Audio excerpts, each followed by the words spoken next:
So let's do a broad overview of different metals that can be found in the mouth and why they're problematic.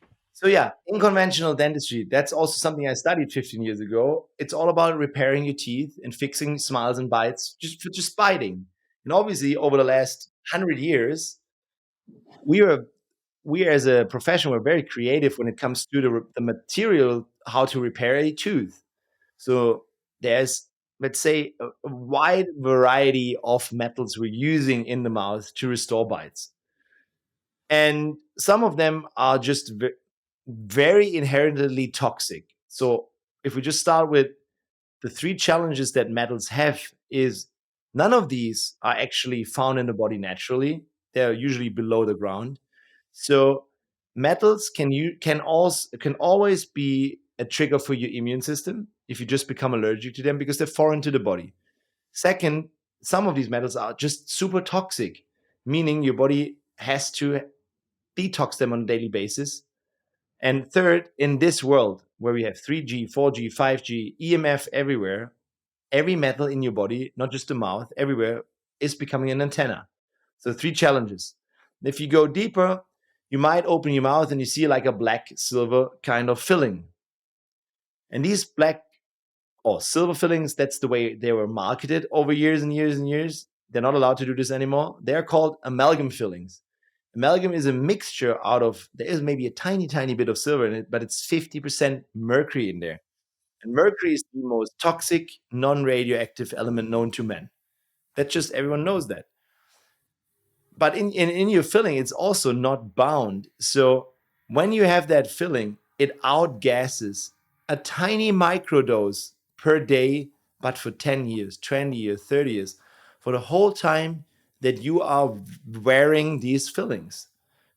You're chronically intoxicating you with mercury. So over time, it becomes like quite the toxic burn. So it's about 2 to 3 microns per day. But that adds up in 10 years, 20 years, 30 years. And we have to remove this as highly toxic waste from the clinic when we remove it from a patient or guest. That from the beginning, I was like, that makes no sense. I could never place this in my mouth. And I also personally just back then when I didn't know about the toxicity of things, I just thought it's super ugly. I would never place something black in the mouth of a patient or guest because I would never do that for me. It looks shit. So if you have something white, why use it? Funny enough, since this year, 2025, it is completely banned in Europe. Finally, there's a complete mercury environmental ban, which then obviously also includes that a dental material cannot have mercury in it anymore. It's not that they tell this to us and tell us we have to stop it because we found out that that it could cause some issues. It's an environmental thing now, and at the dentist it's going to be more expensive. That's how they market it now. But I understand because obviously if everybody would know that this actually causes, let's say, or contributes to chronic health issues, no one can pay for that. So I get it completely, but I'm very, very happy that at least in Europe it's banned. In all the Scandinavian countries it's banned for the same reason for more than almost 20 years. And in Russia it's banned for 50 years almost. So it will take a little bit longer, but in America I think they should follow soon and do the same. I mean, you're starting with the fluoride right now, and you will soon probably also stop that mercury poisoning because it's just unnecessary again. We have way better material. Maybe 50 years ago we didn't, but now we do. And then obviously, besides the mercury, we have gold. Gold is a precious metal, but it has nothing to do in your mouth. Your mouth is like an electrolyte. It's a saliva. It's like putting any metal that you put in the seawater. Think about the propeller of a boat underneath the sea. It rusts, right? Same happens over time. So there's little tiny molecules, ions from that metals that leach out on a daily basis because of the saliva from biting, and they go into your system. And they're usually very good at attaching to enzymes or protein structures or sulfur component structures in your system. So you're intoxicating yourself even further or making your body allergic to these ions. And then we have titanium implants. If you lost a tooth completely, when you have like literally no more tooth without root, to give you a new tooth, you usually get a dental implant. And a dental implant conventionally done is a titanium implant. Titanium is another metal. We now know that there's a high high population that is actually becomes sensitive to titanium dioxide. Titanium dioxide, for example, is a white coloring that is banned in Europe ever since 2 years ago. You're probably still using it in America. It's the white coating of stuff. But titanium implants have the same issue. When you screw them in, titanium oxide particles get released into the bone, causing chronic inflammation there. But there's also something, again, that has to do with a galvanism, meaning battery effects, but also corrosion, tribocorrosion, which is the rusting effect. So just overall a good strategy in this world that we're living in right now to go all metal free. And one of my specialties, we will probably touch on this later, I'm one of the first international ceramic implant specialists. So I haven't placed a titanium implant, even though I'm a surgeon, an oral surgeon, dental implant specialist, for more than a decade. I didn't touch any titanium. I placed only ceramic implants, and I've placed more than 5,000, probably even 6,000 by now. I didn't even count anymore. And this was all always very much arrows in my back from my colleagues. Luckily, since 2023, they're finally medical guideline in Germany. I was just a little bit ahead of the curve. So, because every guest out there, every patient listening in, if you go to your regular dentist for a new tooth, you probably get a titanium implant. And you have to question that and tell them, no, you want to have a ceramic implant. And for that, you obviously need a biological dental global standard to find the right people that are able to do this. So you don't get screwed with a titanium implant, but you get a white screw instead. Talk more about the battery effect piece. You quickly touched on this, but if somebody has, say, a gold filling and then an amalgam, say, on the other side of the mouth, because there are two different metals there, it's this battery effect that's happening within our heads, which is crazy. I mean, you just have to look into the physics of or chemistry. No, it's physics of a battery. You have like a cathode and anode, and you have some electrolyte in between, and then there's a current, right? So basically, if you have two different, I don't know the word in German, in English right now, but if you have two different metals that are in the chain a little bit different. Let's say you have a titanium implant, titanium as a molecule, and you have a gold crown on top of it. There can be currents measured because of that saliva and the electrolyte. You have in that implant, you could measure a voltage, sometimes up to 3.5 volts. Like really, like there's a real current. And some guests or patients are literally electro hypersensitive. They feel electricity in their mouth. They taste metal in their mouth. And they even get super sensible around cell phone towers and everything. So that's not woo-woo. That's actually science. You just have to apply it. And even though maybe our industry dental standards that are oftentimes behind the teachings might not cover this yet, it is just simple physics and electrophysics and chemistry. You have to just put one and one together. That I'm not speaking anything bad about my conventional dental colleagues. It's just our training lacks updates here. And obviously, therefore, I have created the Institute of Biological Dentistry with the Biodentistry 3.0 certification, so that in that first course, we get a software update as our profession to then speak the same language, where this one obviously is covered with all the research and all the science that is there. It's just not in the medical textbook that we learned in dental university, because the curriculum in university was outdated when I studied it, and it was already outdated when my dad studied it. So it's just super slow. So the change will come from the guests, from the patients. That was my idea, even like years ago when I wrote this book. It was written for the layman. It's all in your mouth in English. I don't have an English one here right now, but I just saw this German one here.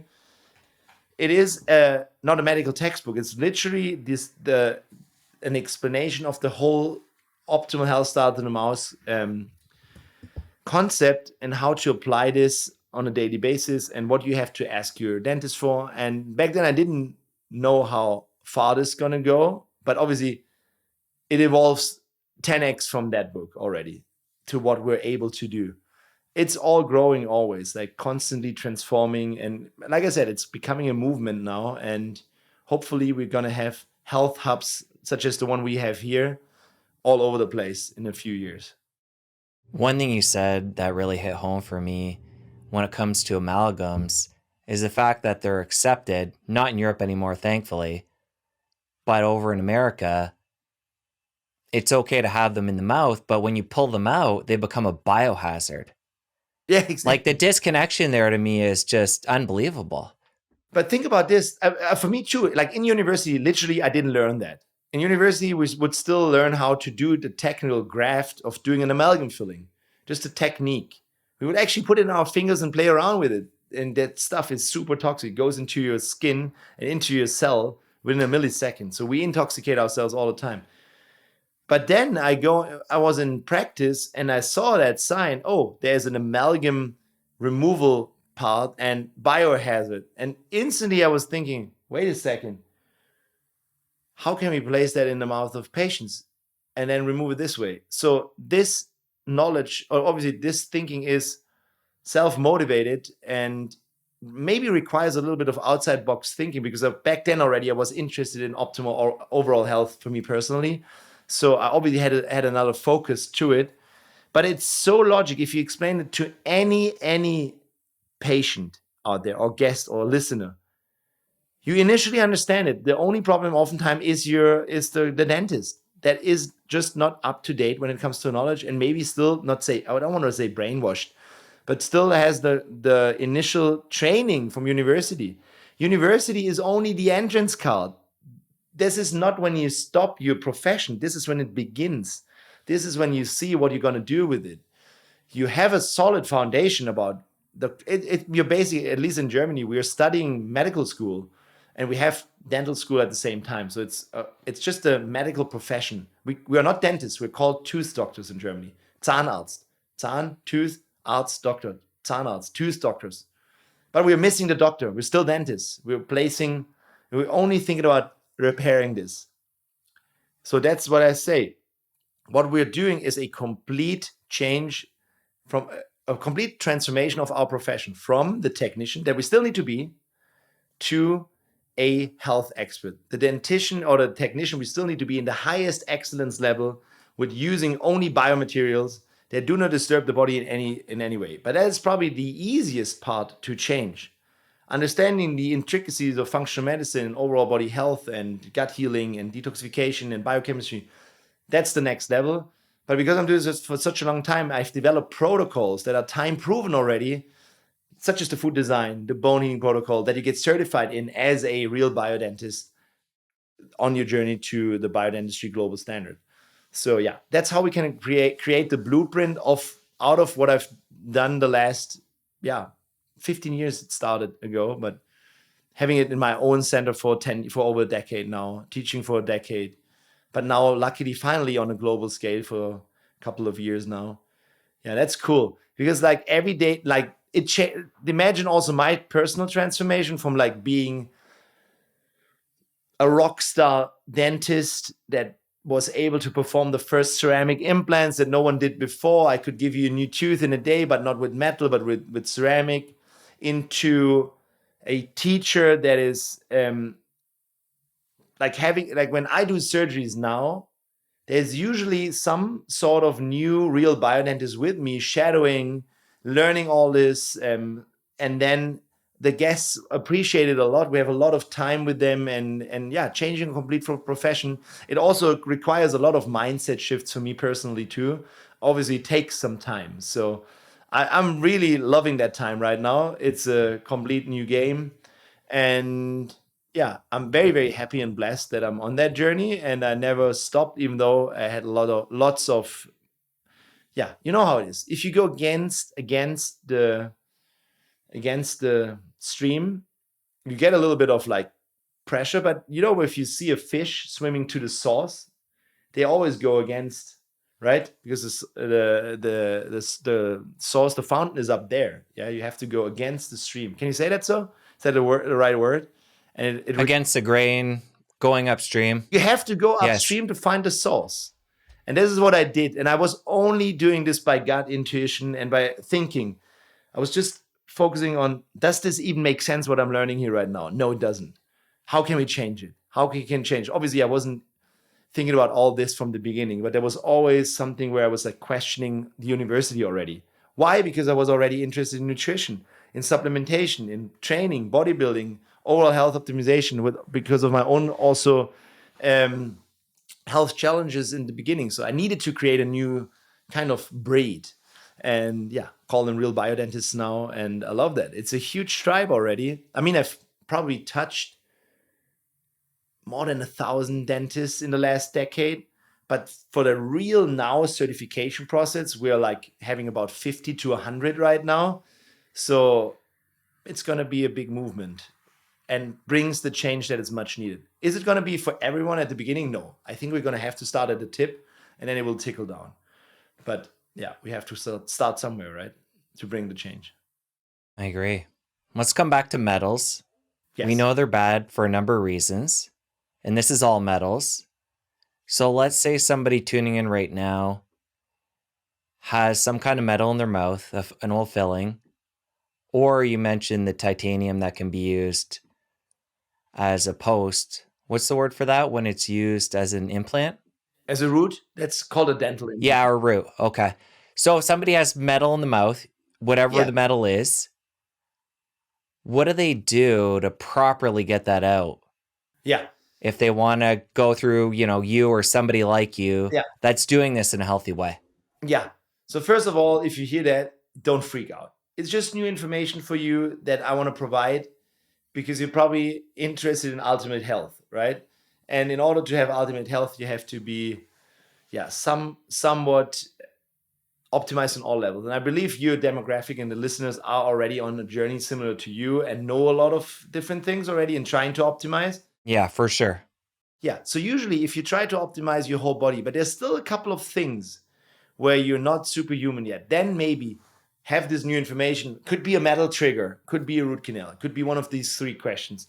So then for the strategy is to find someone that is qualified to, first of all, have the technical skills to do this safely. We need to remove mercury especially safely, but every metal should be removed safely. When it comes to taking out a titanium implant and putting in a ceramic implant, the air becomes very, very thin of people that you find worldwide right now. But if you go with the more obvious things, such as you have a black amalgam filling, mercury containing, there's more and more people out there because there's a lot of teachings been done. So in America, you could just find, obviously, I think you're probably going to link to show notes and you will find the directory of people that I've trained. Yeah, we'll link that up. There are also certain levels to them. But each and every level, even level 1, knows how to remove metals safely. They're not necessarily do the titanium, but they do the mercury. However, if you use if it's just mercury fillings you're looking for, then there's the IAOMT. They certify dentists to be SMART certified, SMART certified. Nice word. Stands for Safe Mercury Amalgam Removal Technique. They will also have a good job doing a good job removing your amalgam safely.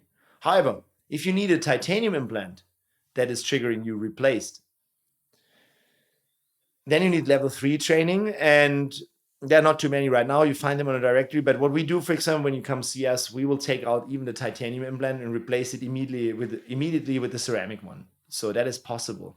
However, we've built a whole oasis, I think, because we're Destiny Clinic or Destiny Center, Health Optimization Center. That's why people come fly in. And because we're doing it all in one go, you save a ton of usual dental appointments. So oftentimes that's just actually cheaper and more charming to have a little vacation to Europe. That's why a lot of these guests come in, and I'm always happy to see. But on the directory, you will see the ones that are going to be able to do that too. So strategy first, don't freak out. It's a chronic thing. It is silent, but you now know, there's more to improve on my journey to optimal health. And then find what resonates with you and find, again, the right focus. It should be, in my opinion, optimal oral health optimization should be quite soon in a long-term health optimization strategy. Oftentimes I see people on that journey for 20, 30 years still suffering because that part wasn't addressed. Why? Because it's not widely known and no standard processes here. Again, you understand why it's important for me to get that biodentistry global standard out there so that it becomes possible for all the listeners to come in. Because only last month, for example, our directory of the Institute had 300,000 patient visits. I'm not able to help 300,000 patients. Neither is all the ones that I've trained. So there need to be more and more. And luckily, there's more and more of an awakening overall. There's this global health trend after COVID that people are waking up, they're taking responsibility. The problem is, like we said at the beginning, it's too much information. They don't see the forest for the trees anymore. So that's when we come in and streamline their processes. So a lot of our guests, we actually take away a lot of the things they're doing, make light again, and then streamline it. And then they finally have it easier. When somebody goes to get amalgams removed, we talked about the importance of finding somebody that's good at doing it, whether it be yourself or somebody that's smart certified. What is different about that protocol versus what a conventional dentist would do to remove those? It's not even comparable, because the way what I saw in my learning years of how a conventional dentist usually removes amalgam is just basically drill that filling out. And by drilling it out, actually, you cause way more harm, because I explained to you that the mercury vapor that comes out by chewing, grinding, eating acidic foods, drinking acidic drinks, hygienists, that little vapor is see-through. It's HC0 and it just goes into your cell. But if you drill it out, you obviously have way more vapor intoxicating you at that sitting. And you also swallow a ton of these molecules that will always stuck somewhere in your system. They don't get excreted all the way through. That's not possible. It's like a mud. So therefore, what we do is, like, we have a 7-fold system. We obviously locally use a rubber dam, but the rubber dam doesn't help against the vapor. It's just to basically collect fragments. Then we use a special suction. We have a huge outside suction called IQ Air, which is an air filter that filters about 99% of that mercury vapor. Because also, obviously, think about the dentist. We are intoxicating ourselves the most, because we're not coming in for one dental amalgam removal for our lifetime. We remove maybe 10 patients a day, 10 years, and becoming super mercury toxic. So it's also about the staff, about yourself as a professional, an expert. So also we run IVs to balance the immune system. You don't get allergic to it. We break out the filling instead of drilling it out. We use chlorella algae in the cavity after removing it to bind toxins, and many, many more things. And also have our guests on a strong protocol to support anabolism and detoxification, and especially binding after such a thing. So it's just a completely different approach. It's not the dental procedure becomes the least thing of what we do in that whole week. It is really like it feels completely different. You just have to see and visit, and then it's just a different game. When it comes to filling materials, what do you guys use? And this would be helpful, obviously, somebody who is going to have the amalgams removed and refilled, but also somebody who has a cavity right now. What do they look to have that done in a clean way? I think the easiest thing to use is just a regular composite. This is, again, I would say every skilled, normal, conventional dentist can do this. If they know how to remove the mercury safely, they just need to put in a new filling. And then, depending on the size of the actual cavity, they might decide to go a different route. Composite is for smaller fillings. It's basically plastic with some sort of porcelain in it, in a simple way to explain it.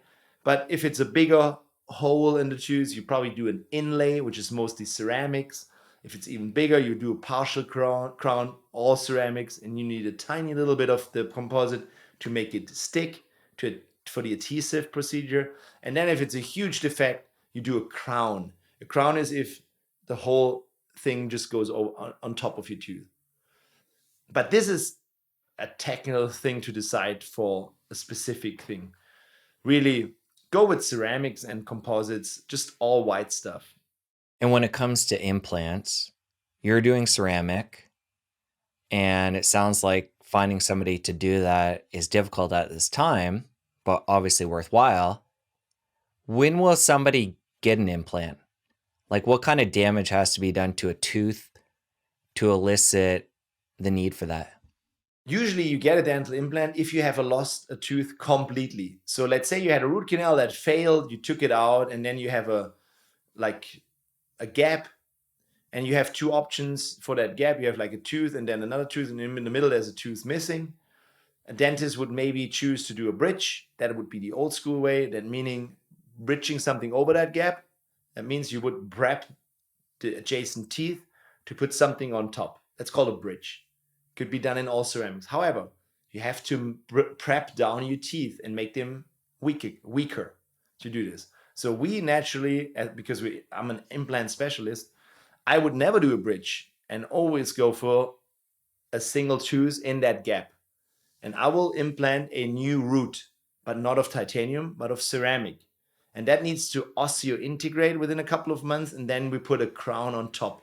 It will stick out of the gum, and then there's a crown on top. That would be the normal scenario when you use a dental implant for most people out there. However, our specialty is to not even go that far. A lot of our guests come to see us for optimal oral health. They are informed, they have chronic inflammation, they had done a 3-dimensional x-ray, they know they have a lot of chronic inflammation on their root canals, for example. So we don't even wait until there's a gap. For us, and it is actually proven now in science, that the best point of an implantation is when you remove the actual dead tooth. So in that moment where you take out a tooth gently, instead of yanking it, we don't yank, we take out a tooth gently without touching your gum and your socket, very, very gently wiggling it out. Then you have that socket. That's where you take out the tooth. And that socket will collapse within 3 months when the normal conventional dentist thinks about a dental implant. But we use a socket. We clean that, obviously. We use ozone. We use PRF. We use everything that's possible to clean that. But then it's clean. And then we place that ceramic implant straight into that socket. And that's called a socket preservation. And we could prove with science and papers that have come out now, because of our clinical work, that this conserves bone height and width. So I was attacked for doing immediate ceramic implants for at least 5 years, even 8 years, that this is like hurting people. And now it's clear that this is the protocol of the future. So first they laugh at you. You know how it works? Yeah, there's a whole line. And they fight you, and then they use your protocols. So that's how it works. It's all good. But yeah, it's still, what I'm telling you right now is still 100% unheard for 99.9% of all my colleagues out there, even though we're doing it for more than a decade. So it's hard for you listeners to find someone. That's why I have this directory. And then obviously you have to look at the directory, who is close to you, who can do these ceramic implants, and then also go again with your gut feeling, who of these resonate with you. Because at the end, it's also a gut feeling if you like to be treated by me or my associates or someone in New York or whatever. That's up to you. But it's there at least. And I've heard you talk about one of the benefits of these ceramic implants is the integrity of the gums and how they mingle over time with that versus titanium where it leaves a gap. Yeah, so basically that's something that is quite clear in normal dentistry too, is that metal and the gum, they don't like each other. It's just always a little bit inflamed around it. And there's never a attached gum around a titanium implant. That just doesn't happen. But we know from studies that if you do a ceramic abutment, that the gum will grow on top of this ceramics. That's called keratin. There's going to be a keratinized gingiva around that. And this is amazing because what we actually built then is a immunological barrier again, because gum, tight gum, is skin, is an outside skin. It's like this one. You know, when you scratch it, it's going to be red and there's an opening. Same here. If you have an opening all the time, what happens is like the Niagara Falls for bacteria. They can just jump in all the time. That's how we find oral pathogens in your brain causing microglial cells to get inflamed, or in your joints, or somewhere else in your body where they're not supposed to be. That's because of leaky gum. And therefore, a ceramic implant is actually an endo, inside the body, exo, outside, mouth is outside body. Even though it looks inside, it's outside. Yeah, prosthesis, endo, exo prosthesis. It sticks out to the gum, and the gum makes it tight because it closes the gum, closes the gap because it attaches itself to the ceramic implant. That's just amazing that it's even possible. And even though I don't even find that a ceramic implant is the best thing, because the best thing is your regular healthy tooth. but sometimes you lost it, and then we have to have a solution. By that I mean we have to revisit what our profession maybe, I wouldn't say it did wrong. It was just at that time the right thing to do. And now it's outdated, such as like, look at these tapes. There's a Hi8, you know them? Like, it's a video camera. This is what we used in the 90s. Video camera, where I'm digitalizing these right now. Now we can film with an iPhone. Why would we use the same titanium implant that were invented before this at the same time as we have an iPhone 16 Pro Max in our hands filming like a camera, and we could have a ceramic implant? It's just an upgrade. We're just the next level. It's just outdated. So that's the only thing. It's not even against conventional dentistry. It's just next level. Yeah, it's a good analogy. It is, right? If you enjoyed that clip, you're going to want to head over here and catch a full episode. I'll see you over there. Everyone can call themselves a biological dentist. There is no trademark, no standard, nothing at all. We are changing the whole profession from us being a technician into a complete health expert for the whole time that you are wearing these fillings.